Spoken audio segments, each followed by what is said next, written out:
Right, good evening, and welcome to Blues Talking at Henry's Blues House. Tonight we have a very fine drummer who I imagine has been around lots of fine bands because he's a great player. I heard him as recently as Sunday night, and he was rocking. Please welcome to Henry's Blues House, Chris Lloyd.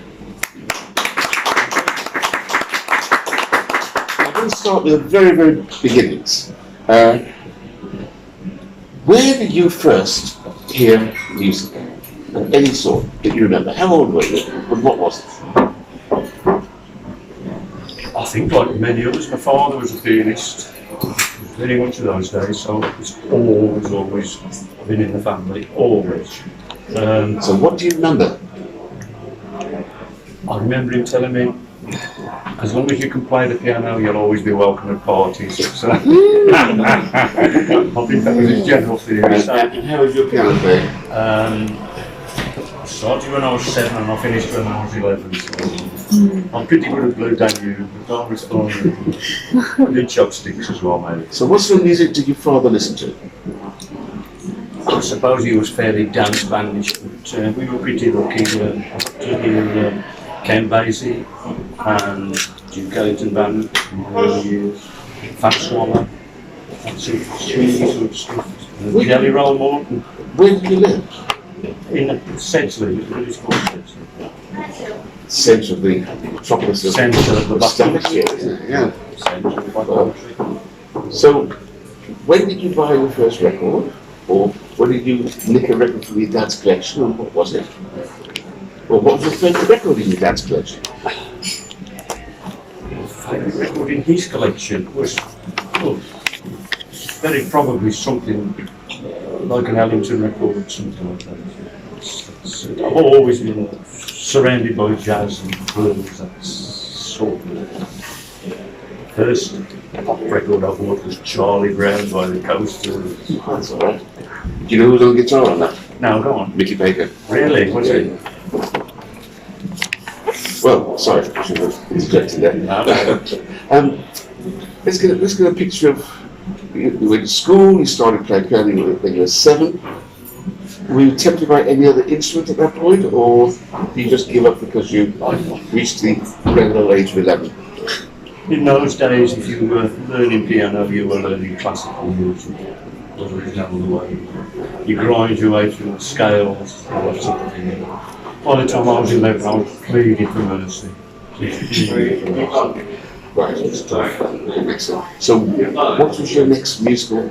Well, I can remember it well. I can't tell you exactly what the film was. It was a film, a Gene Krupa film. Well, it wasn't actually a Gene Krupa film, but him and his band were featured in this film. And there was this fabulous sort of sweat, Italian-looking guy, smart suit, and playing these fabulous glittery drums. Yeah, that's what I want to do. That's what I want to do. I can't work out what film it was. Oh, maybe I'll look on the internet. I have no idea. Lots of girls singing. It was pretty awful, I imagine. So how old were you when you got your first drum kit? And how on earth did you persuade your father to fund it for you? They were musically minded, they're okay, so I got a drum kit pretty quickly. And we pretty much got turned out to the house within 12 months. So what age did you start playing? I'd be 11. Pretty good age to start. Yeah. And when did you first play in a band? The usual thing with the local guys. We formed this little rhythm and blues band called the King Bees. Playing little bits of Little Water and Chuck Berry, all the usual R&B sort of things. And we got a job at a little pub in Broyley every Saturday. £5 between us all. So we did that for about 3 or 4 months, and then we were filling the place, which wasn't difficult in those days. At least 25 people in there, really packed out in such a big place. So we worked out he was making a bit of money out of this, so he says, we'll ask for it. So we asked for $7.50 between us all, and he sacked us right. we didn't work again for months. So was it the guys who you played with in the Kingbees who turned you onto the blues? No, I suppose I was more or less. Well, yeah, probably. What really did it? I went down to this guy's house, and he got this sort of compilation of blues, which was pretty awful. It was grinding along, and then it was about track 6. This John Lee up the track come on. You know he played. Told you once, won't tell you no more. Next time I tell you, gonna knock you down. Leave my wife alone. What this is, this is fantastic. This is great stuff. All I knew was like roses in the sky and the moon in June, and there's this blood threatening to kill somebody else.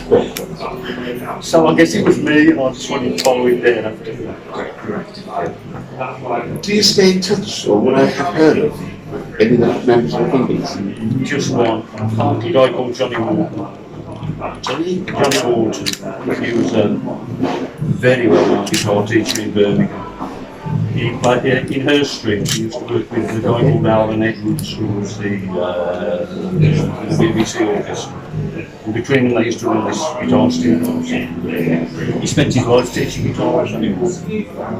Because there was a Kingbees later on. Oh yeah, this was like a local Kingbees. There's been everything. We were really famous Kingbees. Well, Kingbees were out of work, having been sacked from a pub in Briarhill. It was pretty much the quickest way to stop. When did you next make a public appearance? Well, I'm tied up with the blues now, so I find out that there's a blues club in Wolverhampton, which was actually run by a guy called John, who was the Expressor star Lloyd, though I didn't know at the time. A little blues club upstairs in a pub. So we started going up there a couple of times. John Ogden had got a little band up there that played in between the main bands. And we turned up one week and made this announcement from the stage. He says, any drummers available? Because we ain't got a drummer here. So, like a fool, I put my hand up.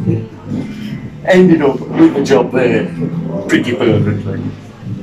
So I did that for about 3 months. And, What was that band called? I think it was just a house band. We used to back anybody. I had a great night with in the same band as, because they used to just get up and get down, in the same band as Stanley and Robert Plant. And they doesn't play that, so my own plant band. So while I was there, another sort of distant friend of mine, Artie, who was the road manager for the Soul Seekers.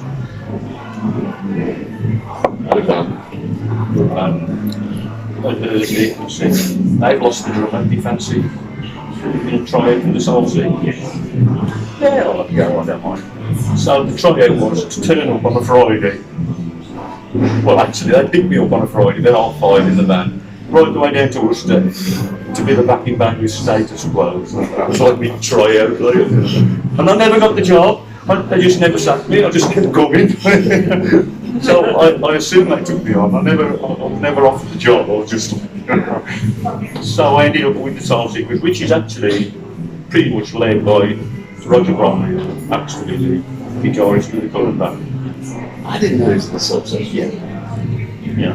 I've known him 3 times and I thought I'd been playing twice. Yeah. Wow. It was a great job. They were about the only blues band in Wolverhampton. So we used to get off the work and get about there. How long did that stay together? That stayed together until the blues was starting to dip. I mean, there's the so-called blues boom, but it didn't last long, the British boom. And the Soul Seekers have been playing blues long before that. Then the blues started to dip, progressive music started creeping in. Are we talking late 60s? Yeah. So, I think the Zenith, we worked for the Astor Agency in Wolverhampton. And we used to practice in a place called Wednesby. Do you remember you practiced in the biggest place then in Wednesby, the school then? No? Okay. So there was a school then. School then in Wednesby, we always used to practice in there, and there's a pub up the road. So we ended up at the pub up the road, and Maurice Jones, who was a big light in Australia, he come to see us, sitting in the pub. He says, "Look, I can't sell this blues." He says, "If you can play Moley Moley and Simple Simon Says, I can sell it all night long." Like, you know. So we pretty much called it a day then. Like, you know, if that's what the agency thinks of it, it's time to finish it. You know. And Maurice went on to run Monsters of Rock and Donington and all that sort of stuff. And NCP. Yeah. But what he knew about blues music couldn't fill a matchbook. So that about winded him down the blues. Have you done that since then? Yeah, then we went on to this stupid progressive scene. I'd rather not talk about it really, you know. Give us an idea what it was. I mean, I was active at that time. I never understood what progressive music was. Well, thank you. I was active. I never understood what it was. long drum solos, even more boring guitar solos. Anything that went on for 20 minutes, it was fine. It was dreadful, really. So what did you do? Did you stop playing? Again, went back to little Johnny Wharton, and we opened a recording studio in Wolverhampton. Just a little 4-track, which was fine. I've got to be careful how I say this now. We started getting way too many reggae groups. It was really on. And every night of the week, we were recording reggae groups till 4 and 5 in the morning. We started, and then they want to do the dub version after that. You know. So, sitting talking about what to do, and I said, let's just record some pop records. Let's do some pop records. It's easy. Anybody can write pop songs. So, between the three of us, we recorded a few demos, sent them around to a few people, and I got a call from a guy called John Schreiber. The Pie? Yeah, well, he's independent lawyer. Okay. Actually, it's more interesting than that, I'll tell you. And he wanted to do this song that I'd written, so I went down to see him. I ended up as a session player, both on keyboards and drums. Actually, I didn't actually do the drums. I did the sort of demos down there for the drums, and then they got this guy in to do the session. We've just been talking about that upstairs, and they're taking the mic out of me. So this drummer's sort of playing along. Tell you what, mate, no, we don't do it like that. So, look, took his sticks off him. Look, this is how you play. Oh, okay. Turns out he's like the guy in London. He's the guy everybody uses. You can't talk to him like that. Oh, no. So, my guess is that was Clem Catino. Yeah, somebody like that. I don't know. He was okay there anyway. So that went okay, and he actually wanted the singer from the demo. There was another local guy called Jim Nickman. Bass player, everybody in the. So he sung on the record, and he did okay, did fine. So I did a few more sessions with him, and then I'm really not for pop music. It's not for me. So again, drifted away. Come on, James. It's all lies. So I drifted away from that. And I've always had it. Let's fun man. Let's try this one up. Yeah. You were saying there's far more to it than that. So let's take something interesting, but you got sidetracked. What was that? We talked about John Schroeder. Oh, John Schroeder, no, it wasn't that much. He started when he wanted to release this record on a label called Black Bear Records. The dog. Well, let me finish telling you. Black Bear Records. So he called me up. He says, "I want you to come up and see me." So I got a train down there just to see him. He says, "There's this bloke in Birmingham written me a letter complaining about Black Bear Records. Who is he? He's got this thing called Big Bear Records." I'm like, "Me, you said it, you know." He was really put out with your Black Bear, Big Bear, and different altogether. So Let's take the wind out of ourselves. So, and he was all for getting solicitors and things. He was like, "Oh, forget it, you don't matter." And whatever happened, you obviously never went any further. And it was released on Blackbird Records, so he obviously got his own way. Where are they now? Well, he's dead. Well, don't look at me. You're still working. So let's go back to the play. Sounds to me like you were being torn away from it. You were in no band at all at that time, were you? I got lots of other interests as well, you know. This very much, to me, ties in with the blues. Really interested in local history. I was fascinated by local history. And it transpires that where I come from, Sedgley and Gornal, they were either nailers or they were miners, nothing else. And they were totally tied up in the truck system, which is pretty much a system whereby the boss finds you a house, he provides the metal for you to make your nails, he provides you with food for your family, he weighs the metal in, he weighs the metal out, tells you how much you've got coming, and it's always a loss. You'll always come out losing. And most of the black country where I come from, all of my family, or everybody else's family, got stuck in this ridiculous thing where you're trapped, absolutely trapped. It just got me thinking about the blues and the sharecropping. They pick cotton, but apart from that, exactly the same deal. Same truck deal. We'll provide you with an house. Don't worry, we'll get your food, no problem.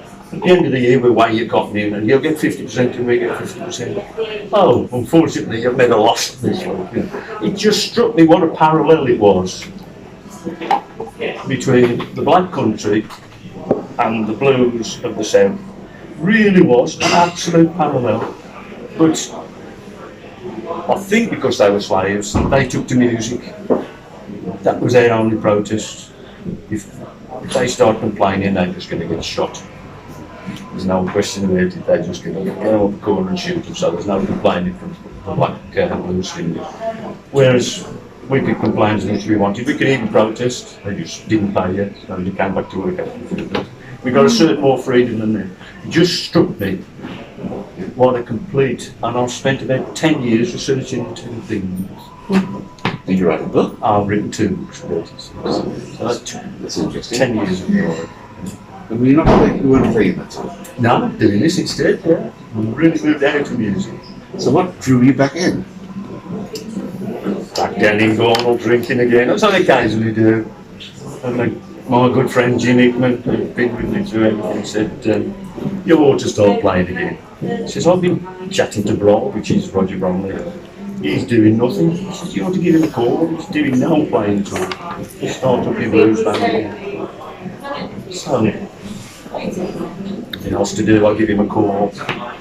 After this arm twisting, he says, yeah, we'll have a go. So then we got our bass player who's always been with us as well. Here he is, Randy Corkscrew on bass. And about not more than a month later, Jim Hickman, who's our great sponsor, dropped down there. Age? Jim was about 60. So what period of time are we talking about? 4 or 5 years ago. Was recently as that? Yeah.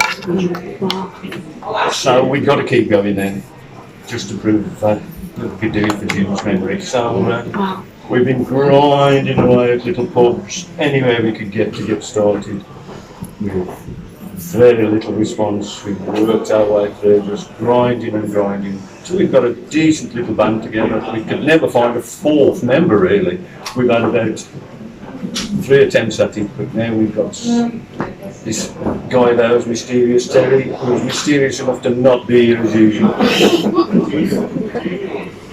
So, and it's all pretty much gelling. We've got a really nice little band. And when you got together, what was that called? It was always an old comic. That brings us up to date. And that brings us right to So if you go home tonight late and you can't sleep, you put on vinyl or you put on a CD or you what strictly come dancing? I'll do strictly come dancing. See, it's still blues music. It's still blues music. Still blues music. I'm still a sucker for John Lee Hooker, but I do like, I guess, Chicago blues is where I belong. That's what I do. Everything from the 40s onwards. It's great. On vinyl or CD? I'll CD, yeah. In fact, I did get another record player, and my son has took an interest in vinyl and asked me if he could borrow it. And, that was about 2 years ago. What sort of music does he play? Don't tell me. Go on. No, he's not bad at all. Does he hip? Does he hop? No, he's older than that. He's no blues man, but he'll listen to things. It's okay. Got an open mind. So we all come home with you tonight and say, go on, play your favourite records. What are they going to be? Favourite records. Well, there's got to be some Muddy Waters in there. He's great. John Lee Hooker. Also from that Detroit time, did like Bobo Jenkins, that sort of thing.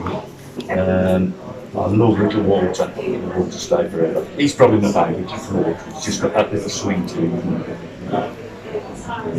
So you're not a Sunny Boy man? Sorry? You're not a Sunny Boy man? Yeah, Sunny Boy's great, but I just think Little Walter, He's no Sunny Boy, come on. Well, now, what's his name now? Sunny Boy Williams. Rice Miller. Rice Miller, yeah. Yeah, Little Walter. He found electricity, brought it up to date. The man who brought harmonica playing in Chicago, who first recorded electrically, was Snooky Pryor in 1948 with Telephone Blues. Yeah, well, and again, you move on to something else. Everybody steals off everybody else, don't they? Everybody's got a little bit of something. I just meant that he blossomed really with Little Walter. He took it to another level. When he did Duke and things like that, he just took it onto another level altogether. It was overloading in the mics. It was really loud, but it really swung. Great player. Now, Chris, I've heard you play several times on, was it Saturday? Sunday. On Sunday night, it was in the theatre. Yeah. So I wasn't distracted by that. And you struck me as really a lot of jazzing you play. And you mentioned Krupa. When I talked about you afterwards, I said you sounded like you listened to Krupa. Oh. No, that's not true. It is true. When I was, he is mysterious Terry himself. When I was learning to play, another good Gornal friend of mine, Graham Hollis, drummer with the Montanas later, good drummer, good. He was so much better than me. I said, how did you learn to play like that? Tony Richards, guy in Wolverhampton, go see Tony Richards. What a great jazz player Tony Richards was. Tremendous. So I went to see him. Asked if he'd take me on. God knows why he took me on, but anyway he did. But he was jazz through and through, modern jazz. So if you worked with Tony, you were a modern jazz man, or else it turned your head. So I learned all the modern jazz lyrics, everything from him. And even better, when I could play a little bit with Tony, he used to send me on these dance band gigs. It scared me to death at first. They just turn up, they give you the pad, Number 46. And now a quick step. You mean? Number 43, the tango. You're away again. What's your God, you'll learn that quick, It looks like tango in mixed company. Come on, boy. Wow. That's Chris the way Lloyd. to learn. There must be some questions out there. Will you keep your deeply personal questions towards the end? Chris. What's the reasoning for the name the Nitecrawlers? It was pretty dark and mysterious. I think it came from a film where some woman was saying, some policewoman was saying she was out on the night shift, I'm going to check out on the Nitecrawlers, which are like the night people, up to no good. It just about seemed to say what we are. No, it's not personal. You've recently had a play with the brass section. Yeah. Do you prefer playing without the brass section or with the brass section? And does it alter your way of playing with? Because of my jazz upbringing, I love the brass section. But the problem was, to have a real brass section, you need somebody to write the scores. And we were just winging it really. So the brass section never really integrated itself into the band. It was great on solos, but it was very much, every gig was a wing and a prayer, and just sort of hoping it would all work. To have a real good brass section, Jim's a brass player, as he'll know, you need it all scored out, you need to know exactly where you're going. And when all the band's driving, I went to Birmingham many years ago to see the Duke Ellington Orchestra, I've seen him and Basie. And when that full band was playing, with Ellington he's just there, he did nothing, fantastic sound, nothing better. I'd play with them every day of the week instead of the Nitecrawlers. Try to. So who was on drums with it? Did Sam Woodard? In those days, I think it would be, yeah. But it's a great band, they've got some really good players. Oh no, I was just waiting. Oh, all right. Who's your favourite drummer and why? They come and they go, but I can't even tell you my favourite drummer is because I can't pronounce his name, but there's a tremendous Italian guy called Vinny Carlucci or something like that. He played with Zappa, he was Sting's drummer for many years. He's a tremendous drummer. He is, only problem as far as I'm concerned is he puts too much in, but everything he puts in is just mind-bogglingly fabulous, you know. So, well, I feel, as far as I'm concerned, he does a bit much. What he does better than anybody I've ever seen. Never really liked Buddy Rich, he was another one, just put too much in there. Too much. Everybody thinks he's great and it's all show, and there's no spaces, it's just going all the time, you know. That's not a drummer's job is to keep time. And if you can find a little space to put something in, do so. Not every other ball. So I guess Vinny, great. Can I ask, Ginger Baker died a few days ago. Yes, How he would did. you have rated him as a drummer? Did he put too much in? What can I say? It's a shame when he's just died. I never liked Cream. It was right at the edge of the progressive thing. They were far too heavy for me. It was just crash. God's loves them to just crash bang while I saw them a couple of times and I just could not get on with it. Again, slow down, you know, let's see what you're doing, you know, let's hear some of the music.